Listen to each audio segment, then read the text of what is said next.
Good evening friends. থাইল্যান্ডে street food হচ্ছে পৃথিবী বিখ্যাত। আর এই স্ট্রিট ফুড খাবার জন্য আমরা এসে গেছি কাটা বিচ এরিয়াতে। এখানে সমস্ত বিচ এরিয়াতে স্ট্রিট ফুড এরিয়া আছে। এই স্ট্রিট ফুডের একটা ইতিহাস আছে। 1400 বছর আগে গুয়াংজি এবং ইউনান থেকে আসা চীনা অধিবাসীদের হাত ধরেই শুরু হয় এই থাইল্যান্ডের ওক প্যানে রান্না, ভাজাভুজি, স্টার ফ্রাই, সোয়া সস, নুডলসের ব্যবহার, এই সমস্ত শুরু হয়। বিখ্যাত প্যাড থাই। এখানে দেখছেন প্রচুর ফল পাওয়া যায় এবং ফলগুলো কি সুন্দর এরা সেলোফিনে মুড়িয়ে বিক্রি করে।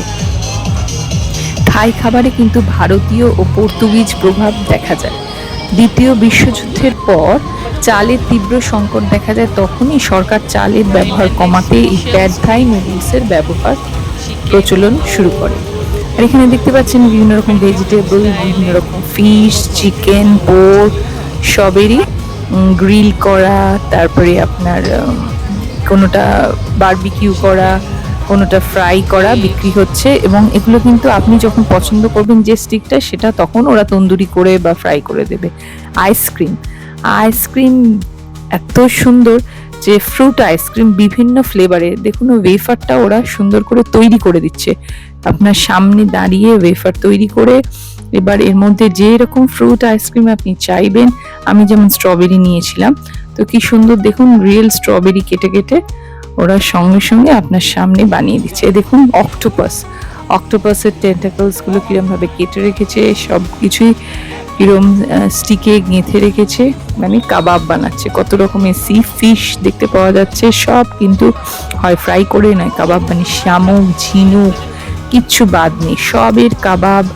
সব কিছুরই আপনি তন্দুরি, দেখুন শঙ্কর মাছ, তন্দুরি, বারবিকিউ সবই খেতে পারবেন। এই স্ট্রিট ফুড এরিয়াটা দারুণ সুন্দর, আমরাও সবাই ভীষণভাবে এনজয় করলাম। আপনারাও যখন ঘুরতে আসবেন ভালো লাগবে, দেখবেন ঘুরে।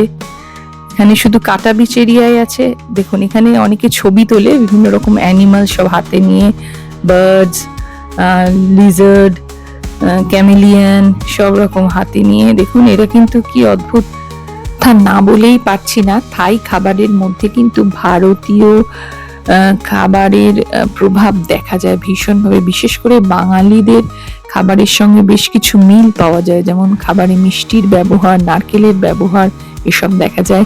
আমরা খুব এনজয় করলাম। আজকের মতন এটুকুই, ভালো থাকবেন, বাই, টাটা, টেক কেয়ার। আমার ফুকেটের ব্লগগুলো দেখতে থাকুন।